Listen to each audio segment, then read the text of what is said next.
I didn't find out the morning of my wedding. That's the part that still messes with me the most. I smiled, laughed, hugged people, and said thank you like I was living the exact life I had always pictured. I stood there in that white dress, holding flowers I didn't even pick out myself because I trusted him with the details. And I thought I was about to marry the person who knew me better than anyone else in the world. The truth is, I should have known something was off the night before. We had this whole plan for the rehearsal dinner. Nothing huge, just close family and a few friends at this steakhouse downtown. It was one of those places with dim lighting and heavy wooden tables, the kind that tries too hard to feel classic. My best friend, Lauren, sat right across from me the entire night. She was quieter than usual, sipping her wine slower than I'd ever seen her drink anything. Normally, she was loud, the kind of girl who could take over a room without even trying. But that night, she kept glancing at Jason, my fiancé. I caught it a couple times, not enough to fully register, just enough to feel something in my chest tighten and then disappear before I could grab onto it. I told myself it was nerves. Everyone was acting a little off. Weddings do that to people. Jason, though, he was different in a way I couldn't explain at the time. He was attentive, maybe even overly so.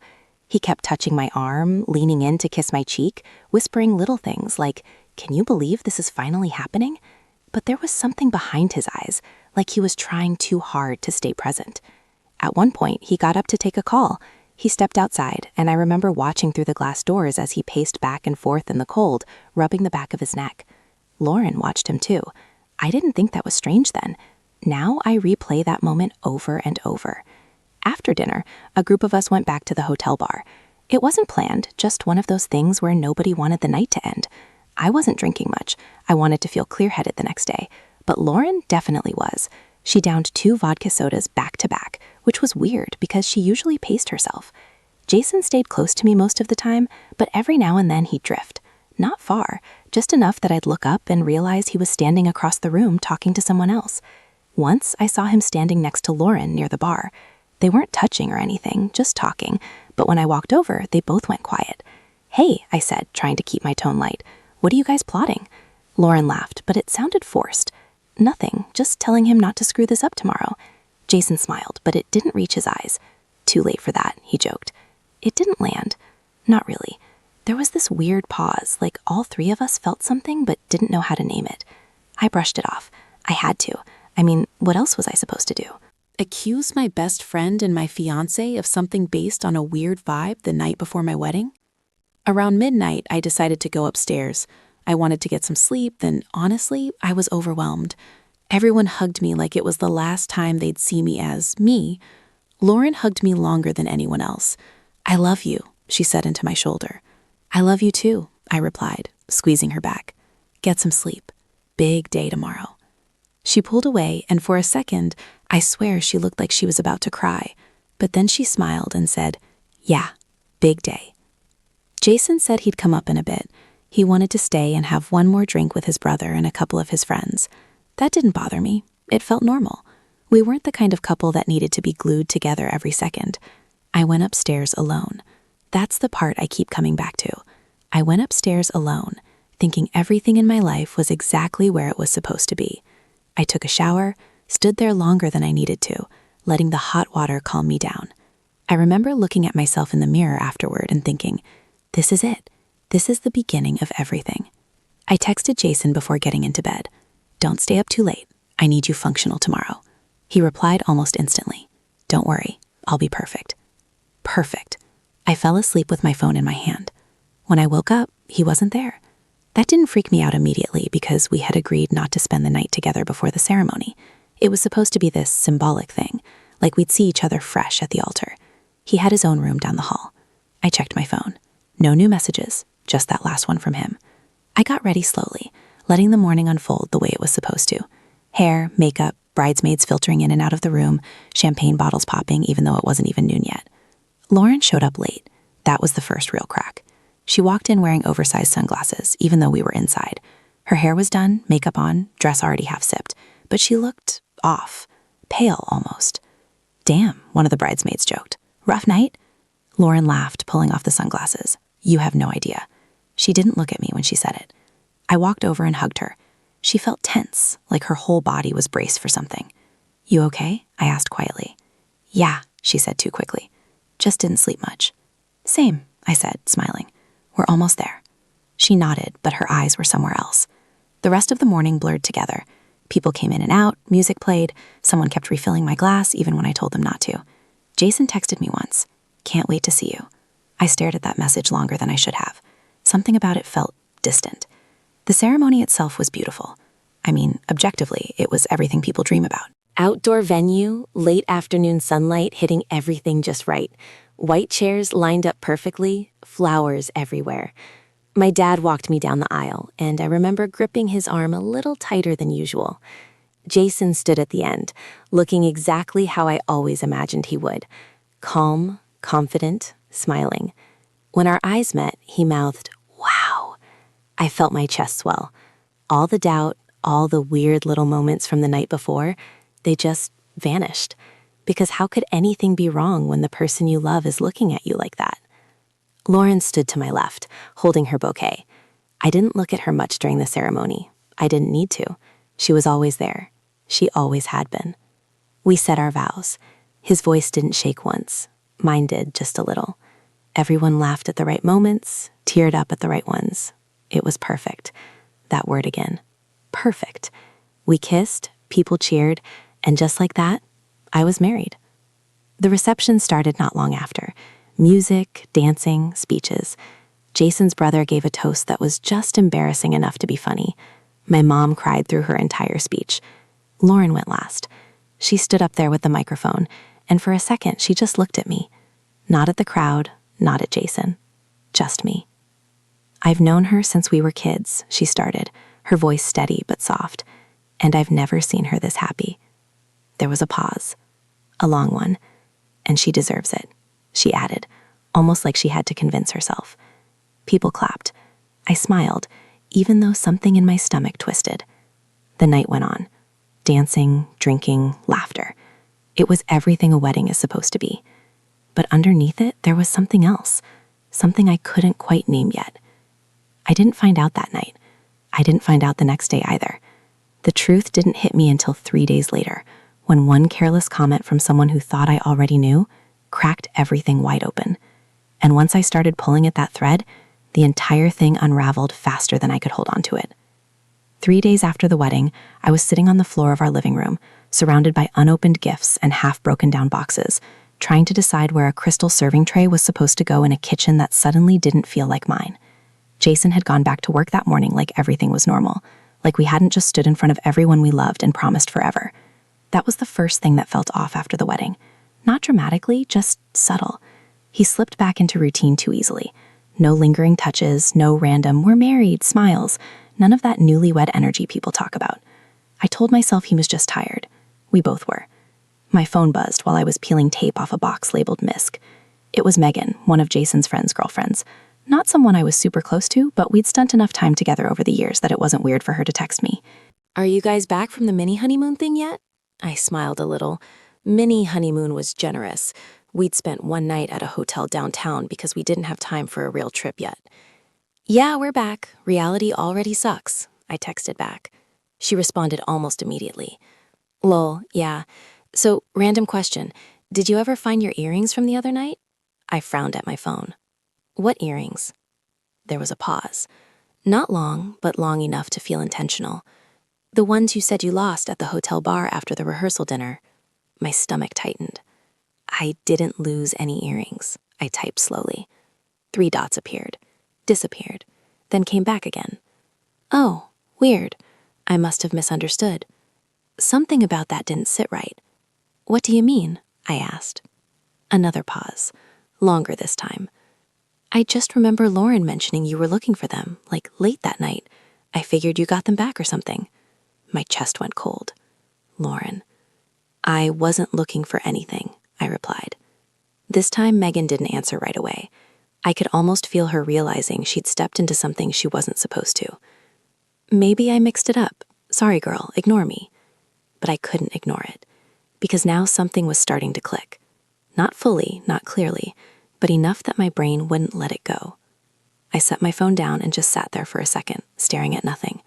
Then I picked it back up and opened my messages with Lauren. I scrolled up to the night before the wedding. There was nothing. No texts, no calls. Which was weird, because Lauren and I texted constantly, even about stupid things, especially on a night like that. I switched to Jason's messages. Same thing, just that one text. Don't worry, I'll be perfect. My hands started to shake, just slightly. I told myself I was overthinking, that there had to be a normal explanation. Maybe Lauren got drunk and mixed me up with someone else. Maybe Megan misheard something. But the feeling wouldn't go away. So I did something I hadn't done in years. I checked Jason's call log. At first, everything looked normal. Work calls, a couple of his friends, his brother. Then I scrolled further down, and there it was. Lauren's name. 2 calls, both around 1:30 in the morning, both lasting less than a minute. My heart started pounding so hard I could hear it in my ears. I stared at the screen like it might change if I looked at it long enough. It didn't. I immediately grabbed my keys and drove to Lauren's apartment. I didn't call first, I didn't text, I just showed up. The drive felt like it took forever and no time at all. My mind kept jumping between denial and this growing, sick certainty that something had happened, something I didn't want to name yet. When she opened the door, she looked like she hadn't slept in days. Her eyes widened when she saw me. "Hey," she said, her voice cautious. "What are you doing here?" I didn't answer right away. I just walked past her into the apartment. "We need to talk." She closed the door slowly. "Okay."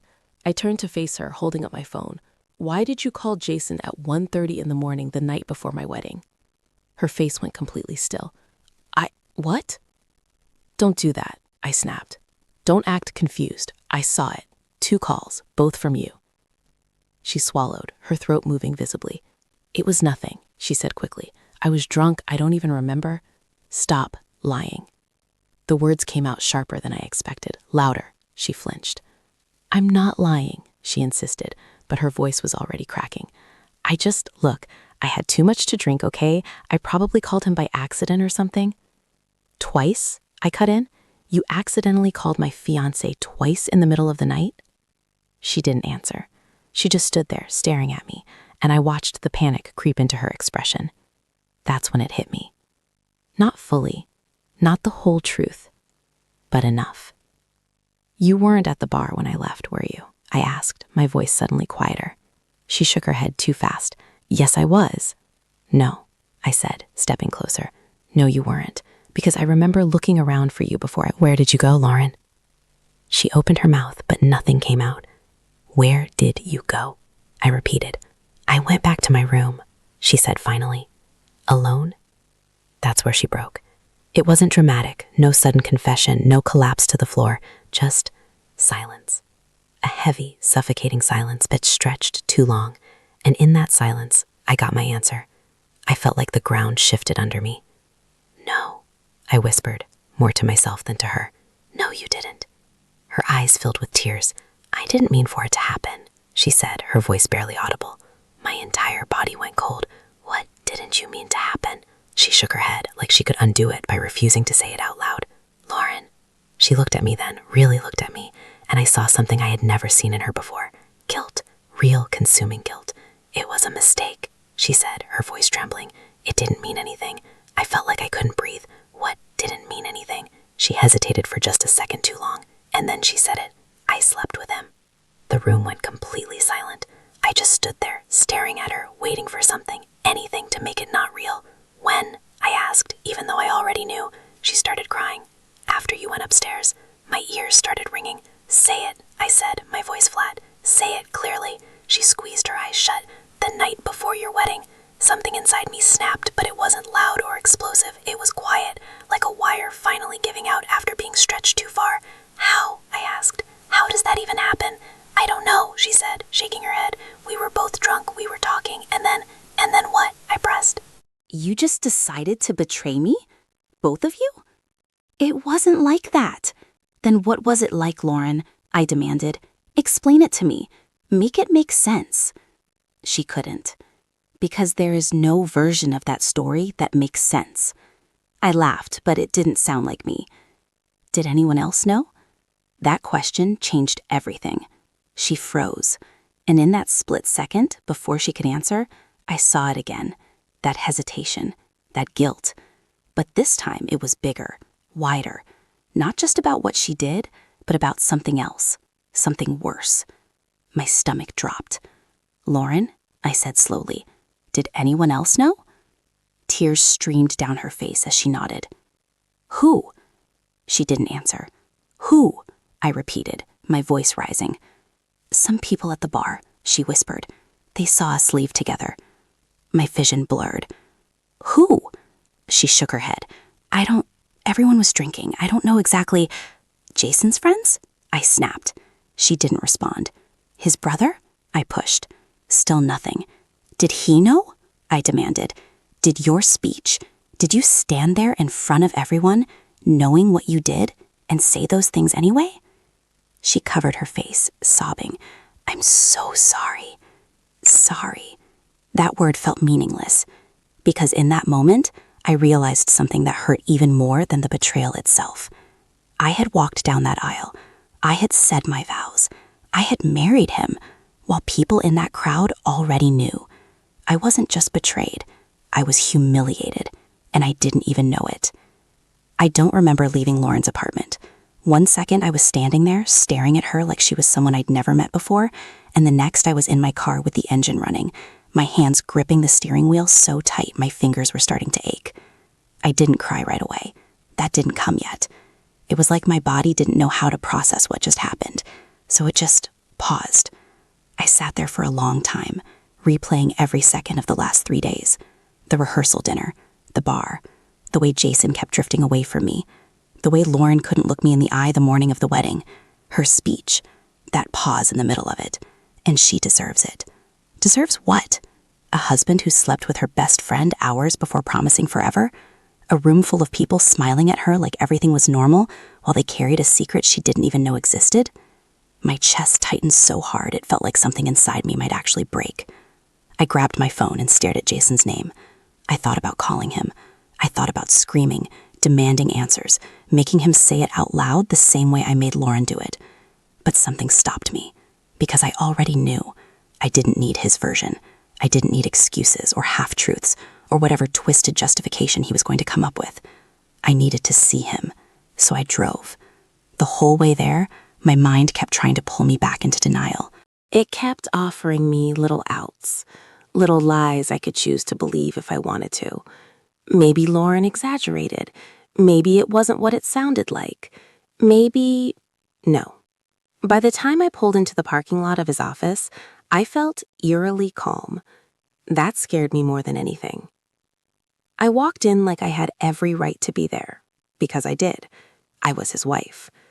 3 days in, and that word already felt like a joke. The receptionist smiled at me.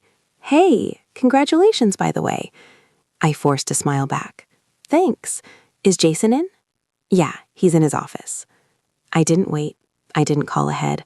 I just walked straight back like I belonged there. Because I did. Or at least I thought I did. His office door was slightly open. I pushed it the rest of the way without knocking. He looked up from his desk, surprised. "Hey, what are you doing here?" he asked, a small smile forming, like this was some kind of cute, unexpected visit. That smile disappeared the second he saw my face. "What's wrong?" I closed the door behind me. "Did you sleep with Lauren the night before our wedding?" There was no build-up, no easing into it. I dropped it right in the middle of the room like a bomb. He froze, completely. And in that moment, before he said anything, before he even had a chance to react, I saw it. The truth. Because people can control their words. They can shape them, twist them, hide behind them. But that first reaction, that split second where their guard is down, that's real. And his face said everything. "What?" he said finally, but it came out too late, too forced. "Don't," I cut in. "Don't even try that. I already know." He stood up slowly, like moving too fast might make things worse. "Who told you that?" he asked. I laughed, but there was nothing funny about it. "That's what you're going with? Not denying it, just figuring out who exposed you?" "I didn't say that," he snapped, defensive now. "You didn't have to." There was a long, heavy silence. "Did you?" I asked again, my voice quieter this time. And that's when he made the choice. Not the right one, not the honest one, just a choice. "It wasn't like that," he said. I felt something inside me drop, because that wasn't a no. That's not what I asked.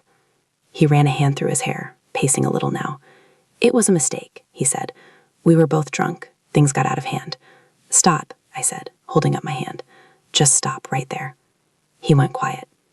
You're telling me, I continued, each word sharp and controlled, that you slept with my best friend hours before marrying me, and your explanation is that it got out of hand? It didn't mean anything, he insisted. It was just what? I snapped. Say it. Say exactly what it was. He hesitated, and then he said it. It was just sex. I stared at him. I think that was the moment something fundamental inside me shifted, because up until then, part of me, some small, desperate part, had been hoping for anything that made it less ugly.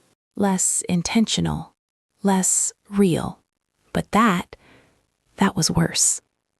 You're unbelievable, I said quietly. I'm trying to be honest with you, he shot back, like that was supposed to earn him something. Honest? I repeated. You're 3 days late on that.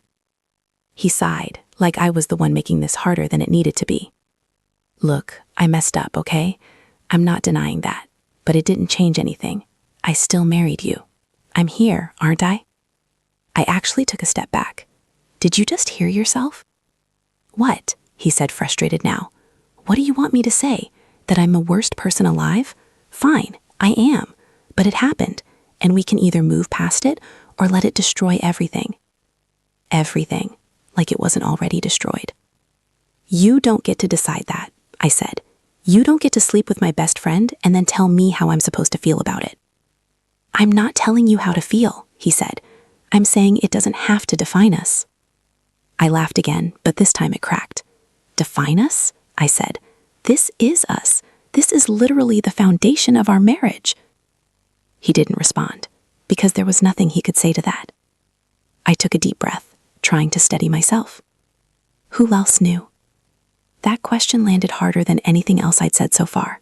His expression shifted, and there it was again, that hesitation, that same exact look Loring had. No one, he said too quickly. Don't lie to me again, I warned. You've already done enough of that. He looked away. Jason. He exhaled slowly. Some of the guys saw us leave the bar together, he admitted. My stomach twisted.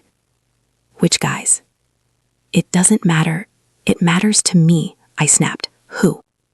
He rubbed his face, clearly not wanting to say it. My brother, he said finally. That one hit differently.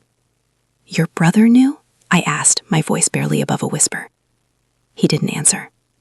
Your brother stood next to you at the altar, I continued, the realization sinking in deeper with every word. He watched me walk down the aisle. He shook my hand, and he knew? It wasn't like that. Stop saying that, I yelled. What does that even mean? Because from where I'm standing, it's exactly like that. He didn't have an answer, because there wasn't one. I shook my head, trying to process it. How many people? I asked. I don't know, he said. A few. Not everyone. Not everyone. That was supposed to make it better. So I was the only one who didn't know, I said. He didn't deny it. And that was it. That was the moment everything became crystal clear. It wasn't just about the cheating. It wasn't just about him and Lauren. It was about the fact that I stood in a room full of people who were supposed to care about me, and made the biggest commitment of my life, while some of them carried a secret that would have changed everything. And not one of them said a word. Not one. I felt the tears finally start to fall, but I didn't wipe them away. I let him see.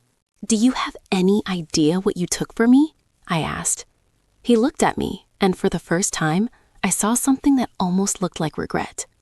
I didn't mean to hurt you, he said. I shook my head. That's the problem, I replied.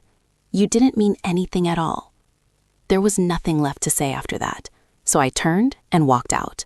And this time, I knew exactly where I was going, because there was one more person I needed to see. And this conversation, it wasn't going to be anything like the last two.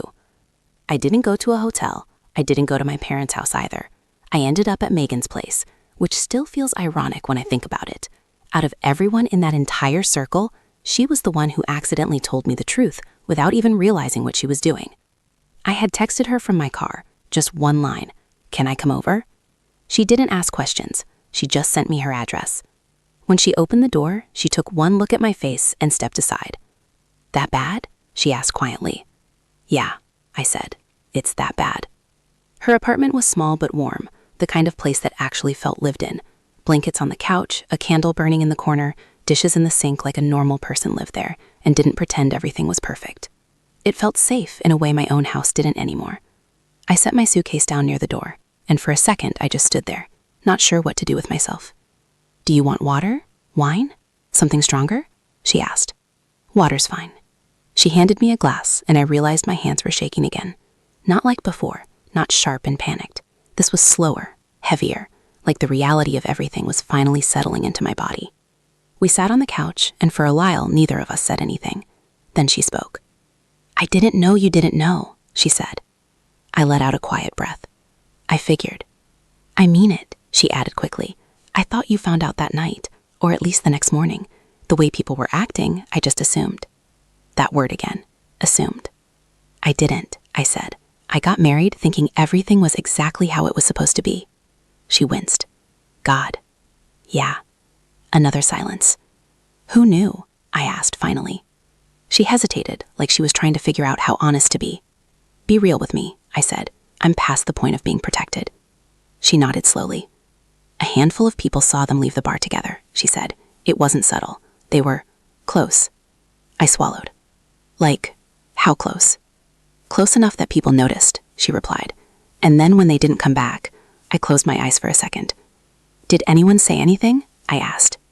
"Not to you," she said, "but people were talking, quietly." Of course they were. "It wasn't like everyone knew every detail," she added, "but there were enough pieces floating around that, yeah, it wasn't a secret to the people paying attention." I leaned back against the couch, staring up at the ceiling. So I was the only one completely in the dark. "Yeah," she said softly. That word hit harder than anything else. Yeah, no hesitation, no sugarcoating, just the truth. I stayed with her that night and the next. I barely slept.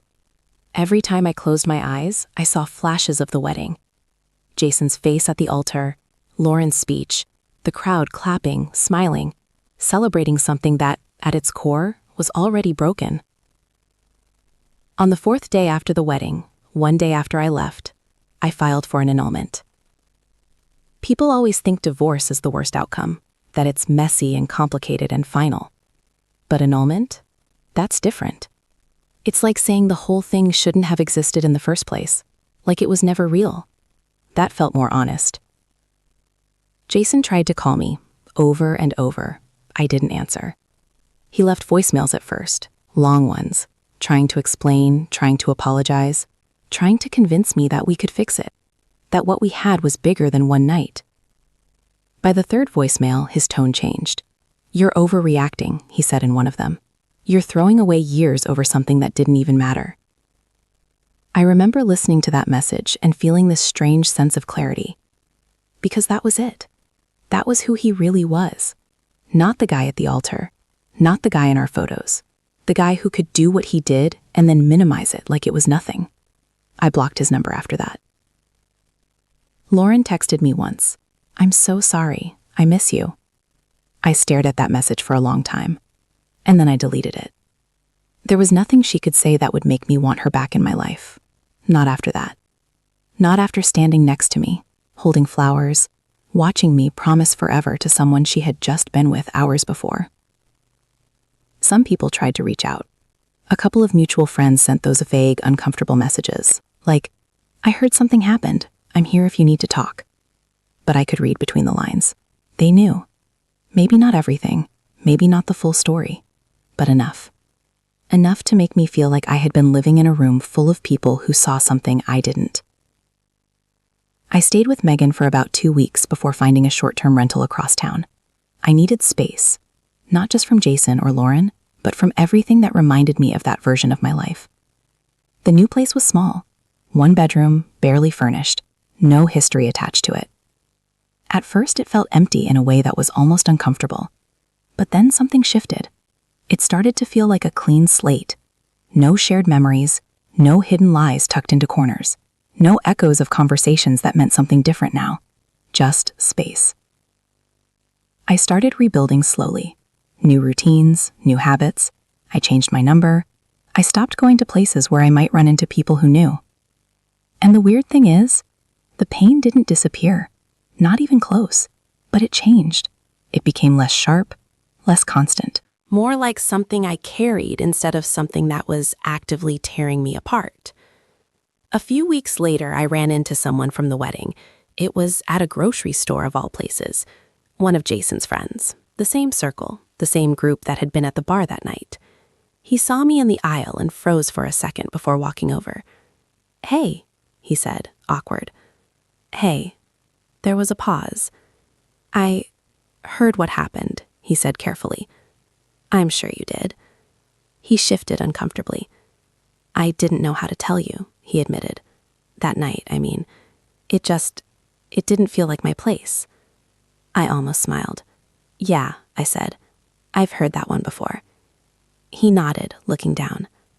"For what it's worth, I'm sorry." I studied his face for a second. He meant it, but it didn't change anything. "I know," I said, "but it still happened." He didn't argue that. Nobody could. I walked out of that store with a bag full of things I didn't even remember picking up, but my mind felt clearer than it had in weeks. Because by then, I understood something I didn't at the beginning. It wasn't just about what they did. It was about who they chose to be in that moment.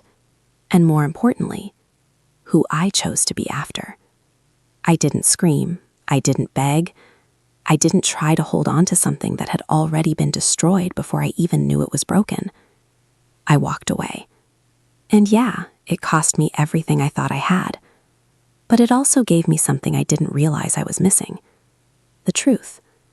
And once you see things for what they really are, there's no going back to pretending. Not for anyone. Not for anything.